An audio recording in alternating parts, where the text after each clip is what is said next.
Welcome back. This is Arise News. You're watching the morning show with me, Biola Labi, and Victoria Pepple. The ruling All Progressives Congress, APC, and the main opposition People's Democratic Party last week selected their presidential candidates for Nigeria's 2019 general election in the presence of President Muhammadu Buhari and former Vice President Atiku Abubakar. While it was safe to assume that President Buhari will enter the contest with his deputy, Professor Yemi Osinbajo, it was a nail-biting affair for the PDP after its presidential primary was as the party rushed to zero in on a running mate for former President Abubakar. After days of speculation, former Governor Peter Obi of Anambra State was picked as the vice presidential candidate of the PDP.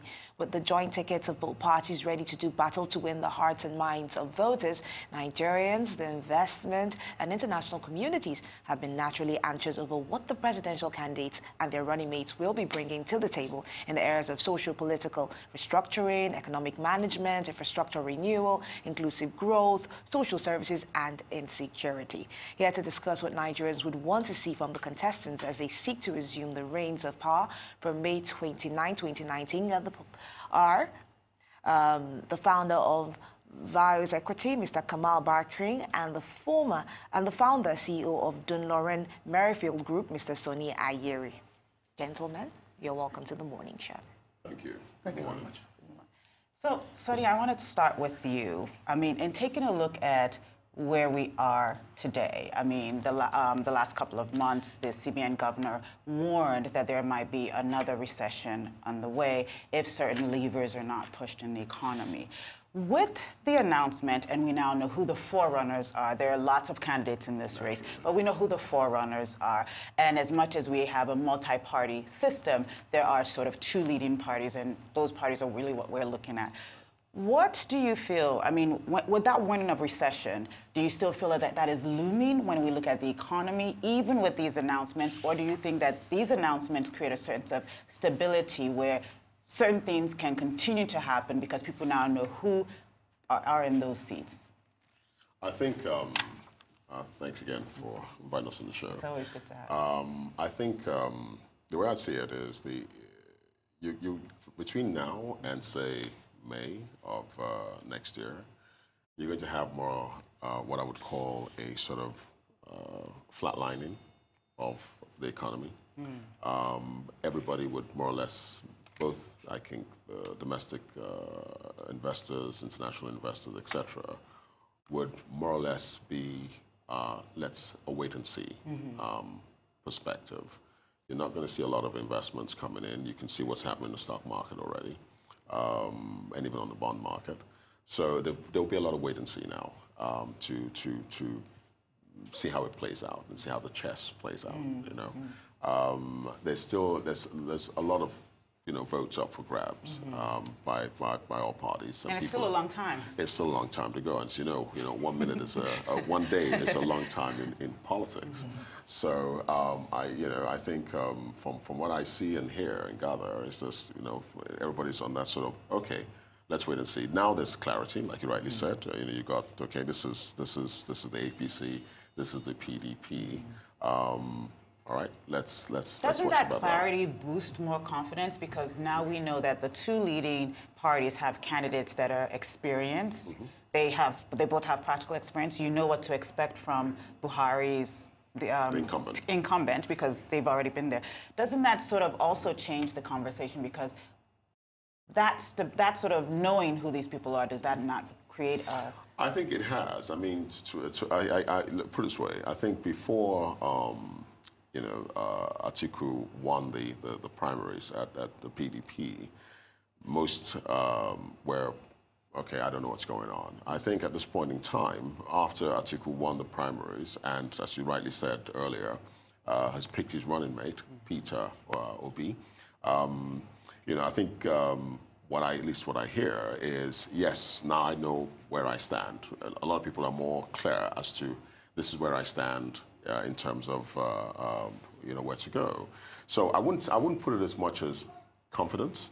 I would put it more from the perspective of clarity.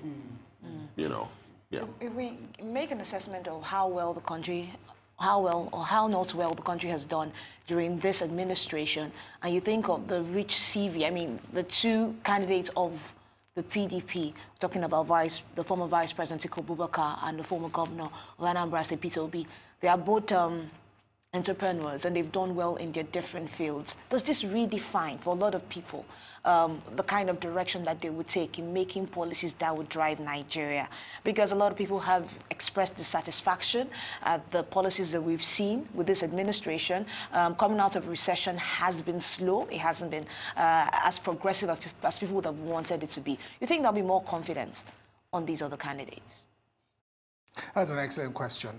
But that question is loaded with a lot of presumptions that we need to completely disaggregate.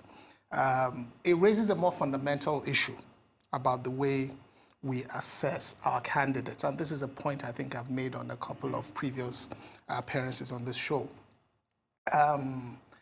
You speak about how these candidates are, how did you put it, like proven business leaders. Yeah. But we need to, and this is before we even begin to answer the question you put on the table, we need to, as a nation, be more critical in terms of how we interrogate our prospective leaders. And this is not without any bias to any candidate or whatever, but just on the basis of the facts before us.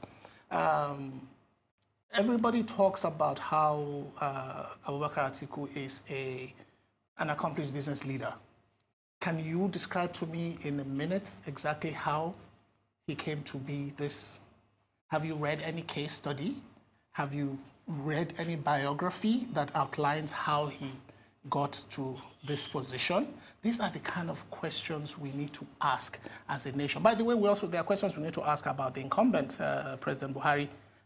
Why we thought he was this great sort of messiah or savior of the people. But so let us ask this question. So, for example, I would expect Atiku between now and February to put out a book, and I can suggest a title for that book, From the Border to the Boardroom. Okay, let us read how you went from being a customs officer to how you became this boardroom guru that we talk about. And let us understand exactly how you did it so that it can serve as an indicator of how you will manage Nigeria's economy to this prosperous economy that we're all looking for. Otherwise... What about his running mate, though? So, again, the same thing. I tried to read Peter Obi's biography just yesterday. What I read was that he got a BA in philosophy from University of Nigeria, Nsukka. Yes. Oh, and then he was chairman of Fidelity Bank. Okay. Yes. What happened in between? How did you go from here to here? Maybe he's written a biography that I've missed out. Maybe I've listened to Peter Obi speak. It's a very compelling speaker. I've actually had cause to meet him one-on-one and shake his hand and, but we need to interrogate more closely. We shouldn't just take these sort of like surface things. So that is as far as that is concerned. Now, if that is proven, yes, that gives a lot more confidence to everyone that, yes, these are competent managers, or potentially competent managers of the economy that can leave the economy in their hands. But we first of all have to do this interrogation that I spoke of. Now, to the initial question that was asked about sort of the whole investment community and what have you. The reality, yes, the clarity has come, as Sonnie mentioned. However, we need to be clear about something. It's not so much about clarity of candidates. 2019, make no mistake about it, or at least leading up to 2019, is going to be a keenly contested election. Make no mistake about it. Now, that, by definition, introduces an element of uncertainty. Investors simply don't like uncertainty. It's just the way it may well be that the results will be anticlimactic. It may well be that one candidate or the other will win by such a landslide that it will be obvious who the winner is. But up until then, it is uncertain because it is going to be really exciting times, and excitement does not work for investors. They don't, so they're going to pull back and, take it from there. So basically both of you are predicting is a flatlining of Nigeria economy over the next 9 months, essentially. I think that's fair to say. Let's go with that for a minute. Let's just go with that theory for a minute. 9 months. Just for a minute. Theory for that. Yes. Let's go with that hypothesis for a minute. If our economy is going to flatline over the next 9 months, because investors are waiting to see, and we continue to have the same population growth, we continue to have the same indicators that we currently have, there most likely going to be more spending because of the elections. Yes. How does a new leader, whoever it is, if it's the incumbent, if it's the new, how do they tackle an economy that's flatlining, that is essentially might be in a recession by the time they take over? Excellent. Yes, please. Okay, sorry. You can start. I want to hear from both of you. Okay, no, that's great. If you were to ask me to set a high-level agenda for an incoming administration, whether it is the incumbent or the current opposition, for me, it will be around 3 or 4 things at a high level. These are not specifics of policy, right? It's just broad areas that I think need to be addressed. I think if you want to restore confidence and growth to the Nigerian economy, in my view, that one element is decisiveness. You must not take too long. These are the things that take investors off. If you want devalue the Nigerian currency by 50% or 100%, but do it clearly and cleanly, and investors will know this is what we have to deal with going forward, and give the assurance that it's going to hold for the foreseeable future. That is what they want to see. They don't decisiveness and certainty, extremely important. The second thing that people do not like in an economy is that there are too many leakages. Demonstrate robust strategies around plugging leakages in your economy.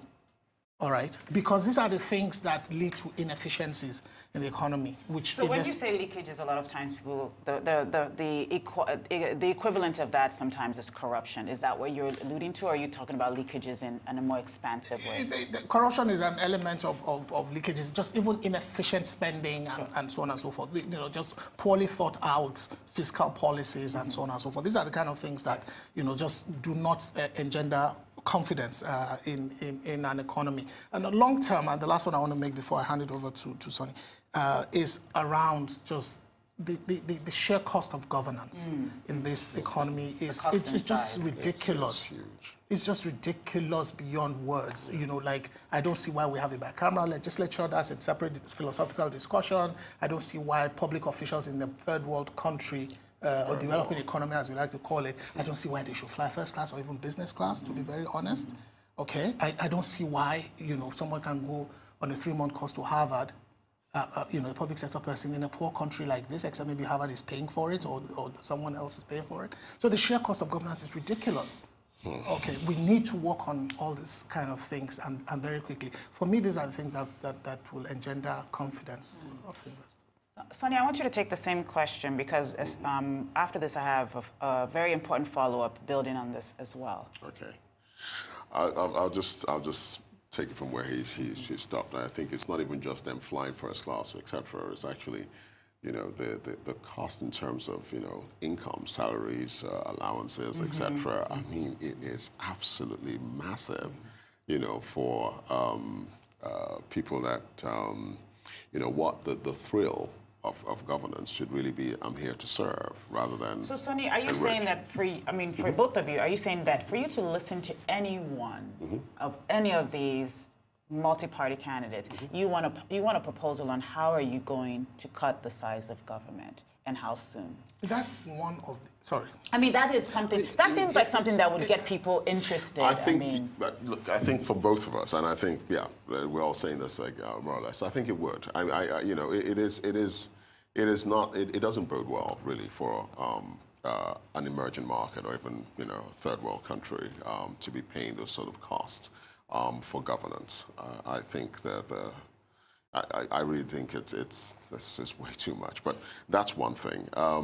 Then, like you said, how do you tackle, or how does a new government or incumbent government take the country from being, say, from a flat line and, to where it should be? Because naturally what happens is once the winner emerges, then obviously everybody sort of aligns, how it works. But I think the way, I would go back to the times of 2007 when back then Governor Fashola became governor-elect for Lagos State.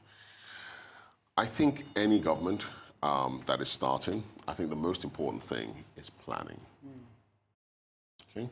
And I'm not talking about these huge, 50-year master plans, which are important, by the way.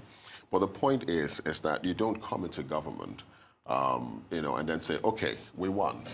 What do we do? Now what? Right, who's going to help me? Exactly. Now what? Right? You've got to plan. And, there are certain areas of the economy that are so important. Sometimes I call them the big elephant in the room that no one sees. Housing. Why is it that most economies in the world focus so heavily on housing? It's because it's one of the biggest, if not the most important creators of jobs. Of jobs, of jobs. Wealth. The multiplier effects are just enormous. Now, look at Nigeria. Look at our populace, right? The investment in that sector is an issue. Look at the, the Human Capital Index that came out, I think it was a day or 2 days ago. We were something like 155 or something like that. Yeah, we were in it the was, bottom quadrant of that. Health. Our investment in it's education so, spending. There are certain quadrant. So when you look at someone says, I'm a senator, I'm a legislator, I'm on $1 million, $2 million a year, and then the average human being cannot be treated. There's no hospitals. There are hospitals, but there's really no equipment. So, Sonnie, I want to talk about, I'm going to come back to housing, and we're going to talk about sort of your role in the mortgage business. But the one thing I want to say, because I know Victoria has a question, but one of the things, my next question to both of you is, so fast forward, it is June 2019. Once again, a hypothesis, but most likely going to be happening. With our population growth and our GDP growth, we will most likely be in a recession. But hypothesis, which means that any government that comes in is going to have there will be some belt tightening policies. However, people are going to be riding on a euphoria that they've either re-elected or elected.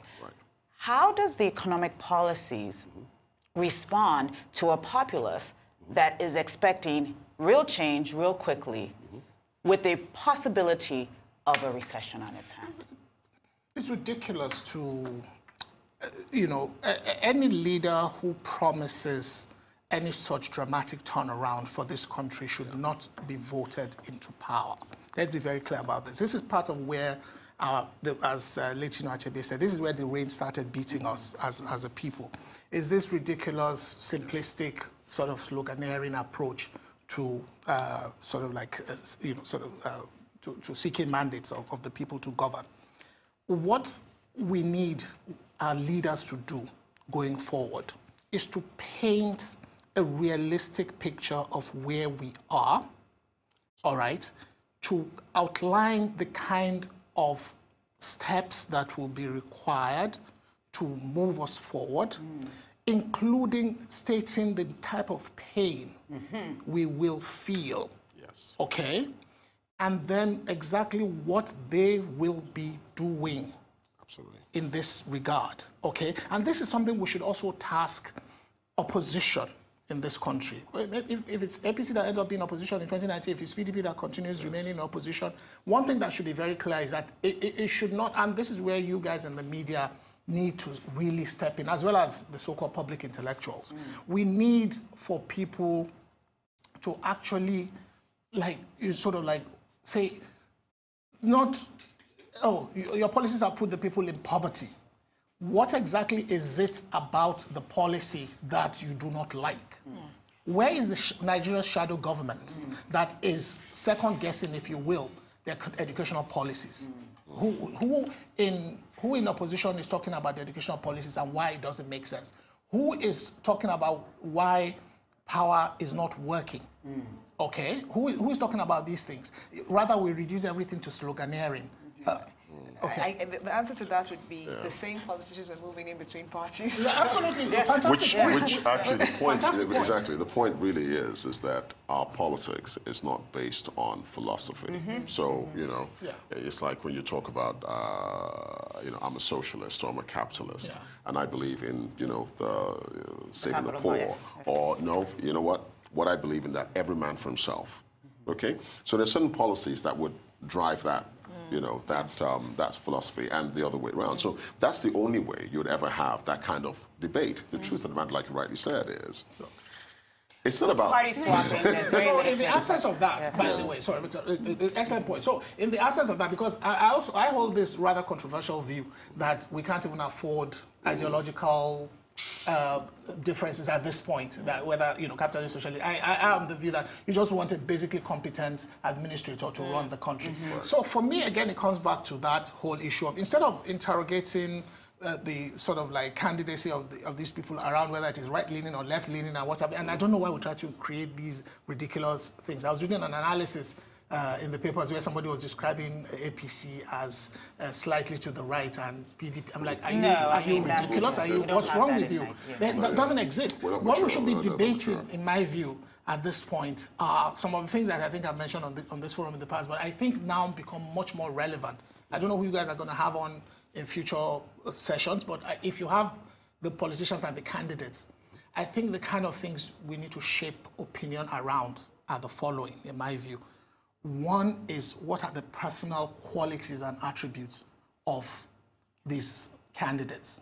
All right, so since we have established that, you know, they're jumping all over the place and there's no ideology to speak of, right? So let us take it down to one. What are your personal qualities and attributes? What is your track record? And then what is your vision for the country? And we can take each one and break it down, all right? What level of vigor, competence, and ability do you bring to the table? Let us query that. Let us look at your track record in the real sense, not the nonsense bios that are flying around, but let us go deeper and understand, how did you make money? What have you done in your time out of government? What have you been up to? What are, you know, sort of, how have you created wealth? Is it replicable? Can we write a business school case study around it? You that you haven't made money, what have you occupied your time doing? Is it productive endeavor that we can then take and say you should lead? These are the kind of questions we should be asking. You said something earlier. You talked about the expectations from the candidates. Tell us where we are right now and, you know, what you intend to do, take us to a better place.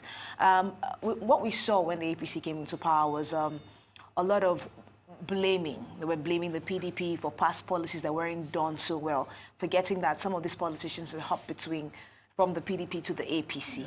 So there was a lot of, and Nigerians at some point got tired of the blame. They wanted to see something concrete on paper. Now, knowing that the change cannot be immediate, when Nigerians finally vote somebody in that all-powerful seat, what is the very first expectation?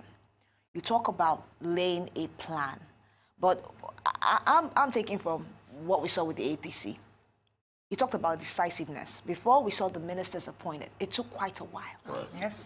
So, you know, so when the person does get there, how does Nigerians begin to feel confident? How does the international community begin to feel confident by, you know, this new person in place? Sorry, short of repeating what the point I made earlier, the way to do that, and to be fair to sort of the Atiku group, I mean, he did say that, you know, before he's sworn in, he'll have announced his cabinet, which is exactly what should happen.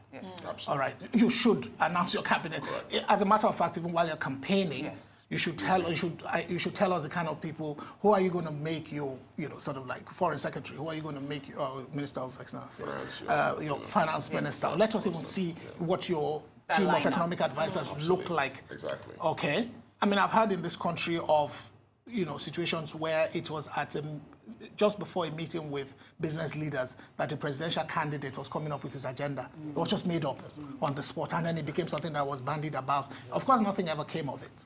Okay, so back to the point, you know, one of the things that will restore confidence is just showing that you have a team that is ready to step in when you talk on day about one. a team, we've had this thing circulating between the same people for a while now.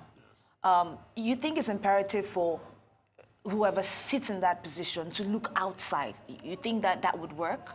I need to understand better what you mean by I think what Victoria is saying is that we tend to see the same people with different portfolios, but coming back. So a lot of times people pick out, I mean, with this current administration, you saw some old ministers coming back, ministers that have not been in government. The real question, in my view, around this precisely is how competent they are.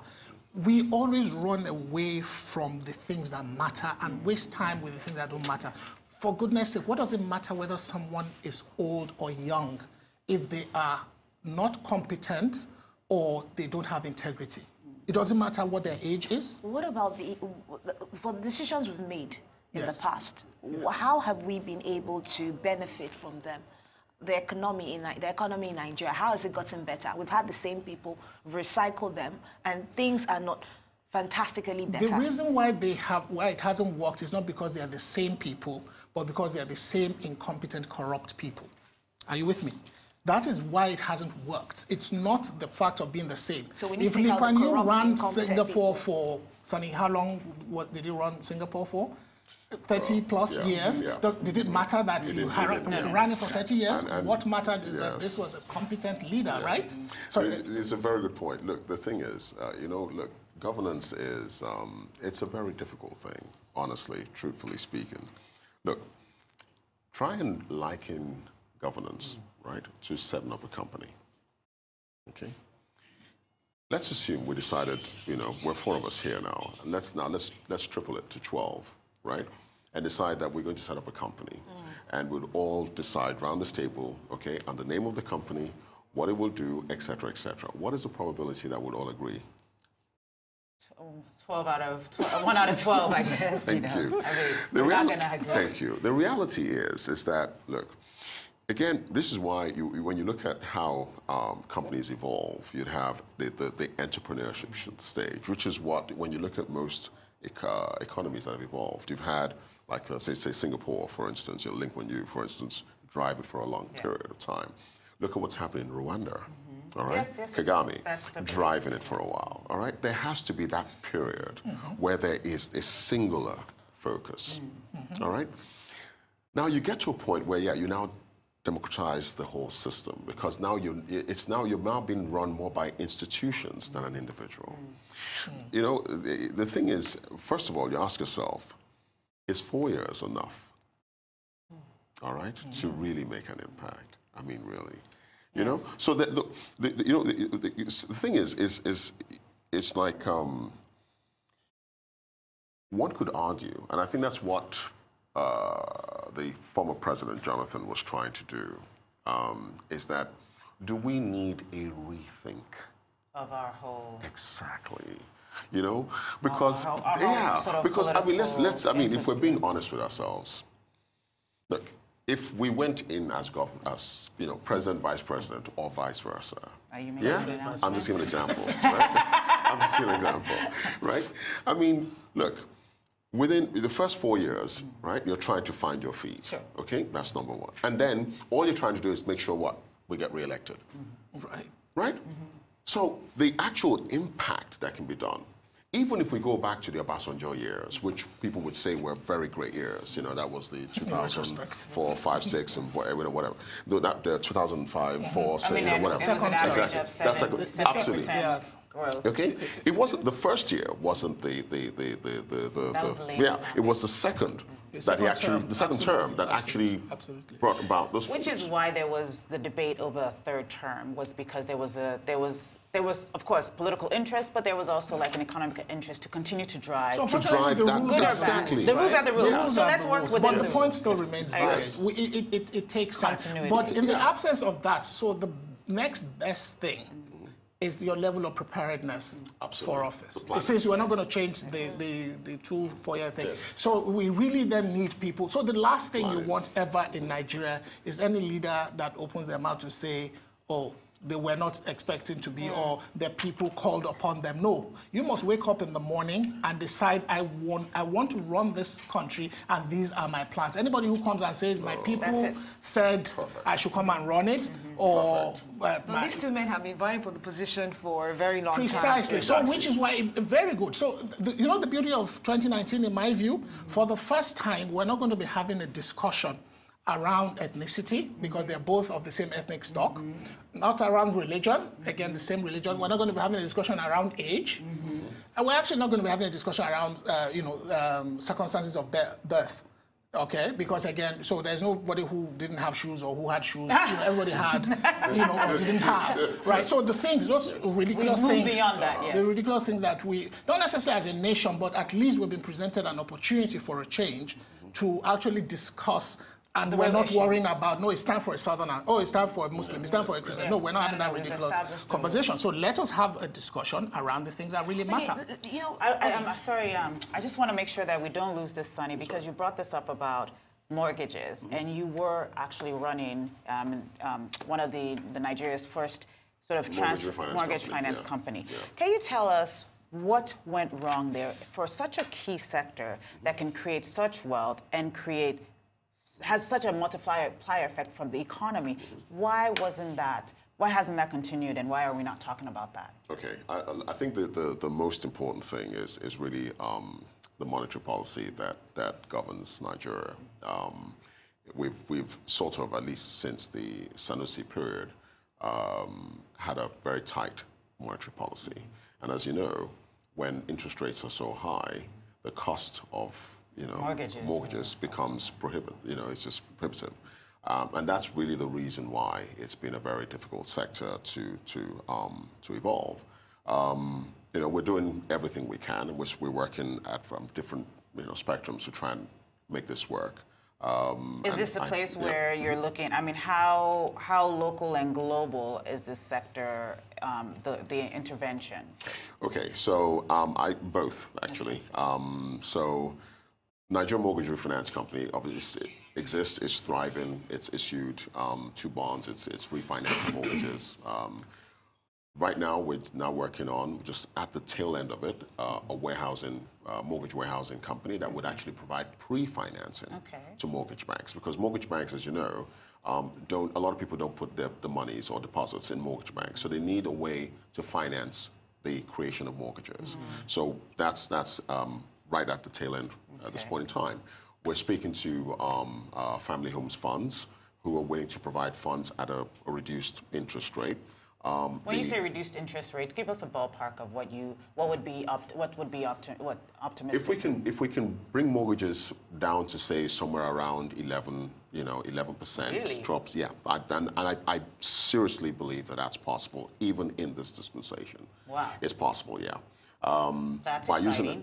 By using the combination of the new real sector support facility from the central bank, family homes funds, right? That the one from central bank is 9%, the one from family homes funds 5%, and then a combination of also funds from the market.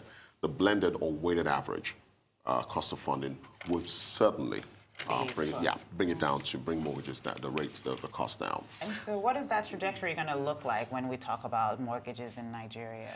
The market is it's a very big market. It's the numbers, put it this way, the monies for mortgages, all right, for the housing sector is not in Nigeria.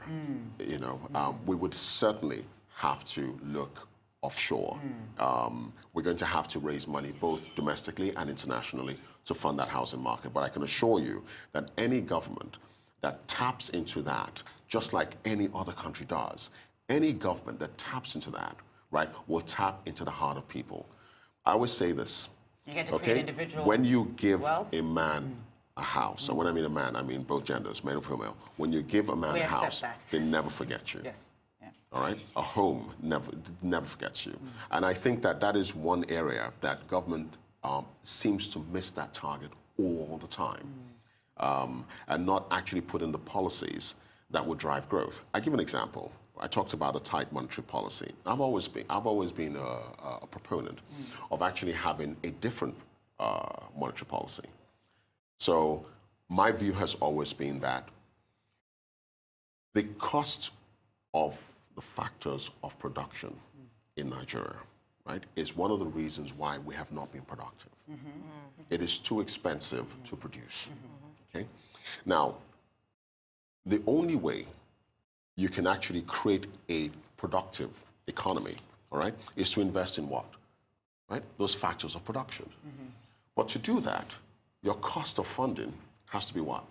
Economically viable.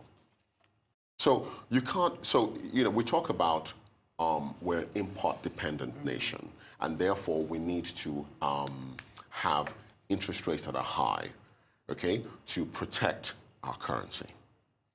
But all that's really happened since the Sanusi time, okay, has been that you've had more what I would call foreign portfolio investors as opposed to foreign direct investment. Let's take all right. I know we have to take a break, but yes.